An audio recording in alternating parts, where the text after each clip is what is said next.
Olá, pessoal. Nós vamos falar da tabela de símbolos. A tabela de símbolos é um tipo de dado abstrato que trata-se de uma estrutura cujo propósito está na sua funcionalidade e não na sua implementação. O que é uma tabela de símbolos? É um conjunto de itens, onde cada item possui uma chave. Essa chave vai ser usada em operações de busca. E um valor. Esse valor pode ser qualquer descrição relacionada a essa chave. Então, por exemplo, eu posso colocar ali chave, um exemplo, meu RG, tarará, tarará, tarará. Valor, valor toda a minha descrição. Por exemplo, meu nome, meu endereço, meu telefone. E aí, então, nós temos umas operações principais, né, da tabela de símbolos, que são busca, dado uma chave K, devolve um apontador para o objeto dessa chave. Então, lembrando que o objeto, ele vai conter as informações, vai ser da chave e os valores associados. Então, a função é retornar um apontador para esse objeto. Min, tá? Min, ele devolve um apontador para um objeto com a menor chave, tá? Então, nós vamos falar só de min. Tem operação também que é o máximo. Nós vamos falar de min, tá? Mas vocês podem implementar também o máximo. Predecessor. Predecessor, ele devolve, dado uma chave K, devolve um apontador para o objeto com a maior chave menor que K, ou seja, o predecessor de K. Qual que é o maior objeto menor que K? Ah, é o que vem antes dele em uma fila ordenada, por exemplo. Percurso ordenado. Devolve todos os objetos seguindo a ordem de suas chaves. Seleção. Dado o inteiro I, né? Ele vai devolver um apontador para o objeto com a iésima menor chave. Ah, então eu quero saber qual que é o terceiro elemento ordenado dessa tabela de símbolos. E rank. Rank é, dado uma chave K, vai devolver a posição dela dentro da estrutura, ou seja, devolve o número de objetos com a chave menor ou igual a K. Tá? Então, por exemplo, suponha que eu estou procurando uma pessoa pela idade, e ali tem várias idades cadastradas, 23, 24, 25. Então, eu quero saber o ranking. Eu vou subir o ranking da idade 25, certo? Nessa estrutura só tem 23, 24, 25. O ranking dela é o número de objetos com valor menor ou igual a K. Então é 1, 2, 3. Tá? Seria o número de objetos com chave menor ou igual a K. Inclusive, colocando K aí no exemplo. Certo? Bom, então vamos ver como que seria a implementação usando o vetor. Considere esse vetor. Tá? Esse vetor está ordenado. Tá? Então, nós vamos manter nosso vetor ordenado para poder fazer as operações com rapidez. A busca. Como que seria a busca? A busca seria usando busca binária. Vamos fazer uma revisão de busca binária? Vamos. Então, considere que isso aqui seja um vetor. Então, aqui a gente tem 0, 1, 2, 3, 4, 5, 6, 7. Esses aqui são os índices dos vetores. Então, quando for chamar a busca binária, eu passo como, vamos chamar de início e fim, né? Início, o início do vetor, o índice do início, fim, o fim do vetor.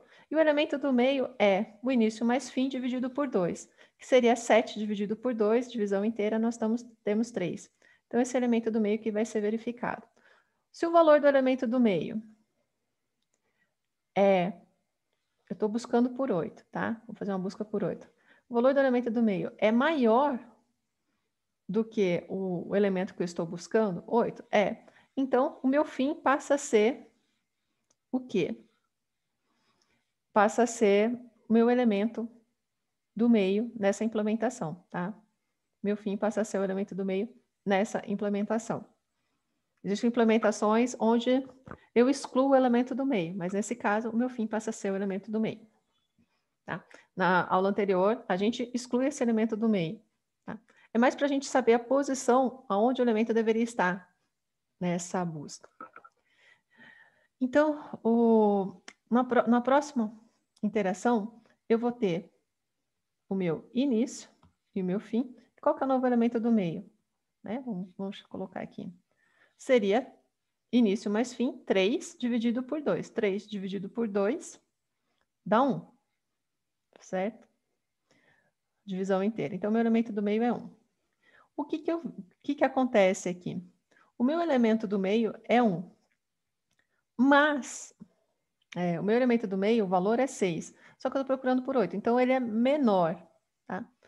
Ele é menor do que eu estou buscando. 6 é menor do que 8. Então, agora, a gente vai colocar o quê? O meu valor da esquerda passa a ser o elemento do meio mais 1, tá? Então, ao invés de ser 6, ele passa a ser 2. E o meu limite direito continua sendo o anterior, que é o fim, tá? Meu início, desculpa. O meu início passa a ser 2, que aí eu incremento, tá? Naquele algoritmo que vocês olharam por último no material, o limite inferior, eu incremento ele, tá? Então, o início vai 1 para frente. E aí, o fim continua sendo o elemento 3, tá? Então, eu verifico. 2 e 3. Qual que é o meio dele? 2 e 3, o meio. 2 mais 3. 5 dividido por 2 é 2.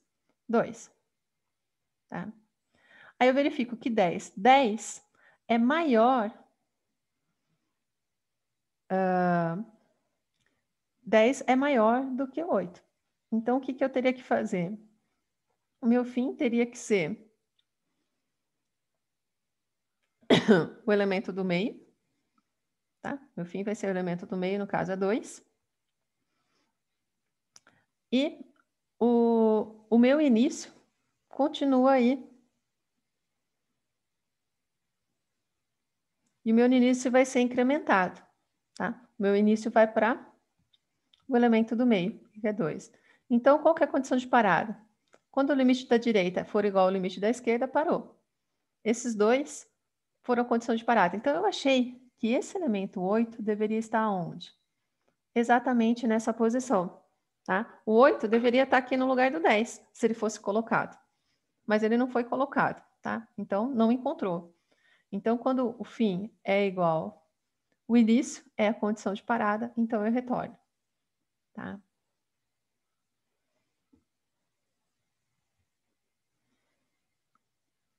Bom, então isso aqui eu fiz uma busca binária, isso usou o tempo de log de n, tá? Então, lembrando, eu tenho o problema n, aí eu vou dividir meu problema pela metade, então fica n por 2, aí divido pela metade, fica n por 4, e assim sucessivamente. Esses tipos de problemas, onde eu vou estar sempre dividindo o problema pela metade, ele tem a característica, né, de ter custo computacional log de n na base 2, tá? Bom, e aí se eu for encontrar o elemento do mínimo? Muito fácil, ordem 1, eu pego o primeiro elemento do vetor, tá?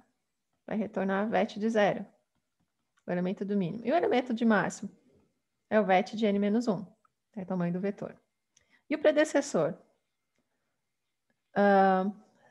Eu uso a busca binária, então, o predecessor de 10. Vamos usar a busca binária. Tá? Usando a busca binária, a gente vai encontrar o elemento, então a gente retorna o índice dele, tá? A gente vai retornar o anterior a ele, desculpa. O índice do anterior a ele. Então, esse elemento está no 10, o anterior dele é 6, tá? O predecessor de 8 é o 6, certo? E o percurso ordenado? Basta percorrer o vetor ordenado. Então, esse aqui é da ordem de n, certo? Que é o percurso ordenado. Eu vou imprimir o vetor na lista completa. E usando busca binária para fazer o rank de 12, eu vou encontrar qual que seria a posição do 12. A posição do 12 seria, olha aqui, 0, 1, 2, 3. Aqui seria a posição do 12, certo? Na posição 4.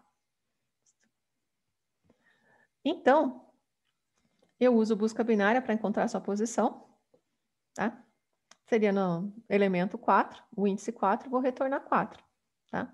Então, devolve o número de elementos à esquerda da posição. No caso, aí, 4, tá? Então, vai usar uma busca binária aqui, a ordem de log de n também. Veja que, usando um vetor ordenado, as operações ficam bem rápidas. Ok? Bom, Então, agora a eficiência no número de operações, a gente já falou, que são operações rápidas, tá? Busca log de n, predecessor log de n, que eu preciso encontrar, rank, eu preciso encontrar o elemento, log de n. O resto é mínimo e máximo 1, seleção 1, percurso ordenado, ordem de n, que eu vou ter que percorrer tudo. Mas esse vetor tem uma desvantagem. Qual que é? A inserção e a remoção. Por quê? Se eu for inserir, o que eu vou ter que fazer? Se eu for inserir o 12, eu vou ter que inserir o 12 aqui e vou ter que deslocar todos esses elementos uma posição para a direita. Tá? E se eu for inserir o 2? Se eu for inserir o 2, eu vou ter que deslocar todos esses elementos uma posição para a direita para poder inserir o 2.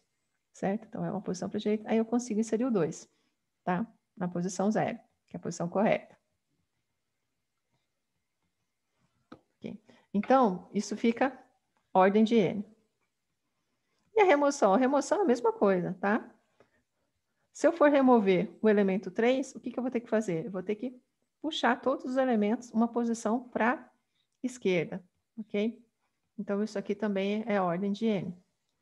Então, isso é caro computacionalmente. Então, o que nós vamos fazer?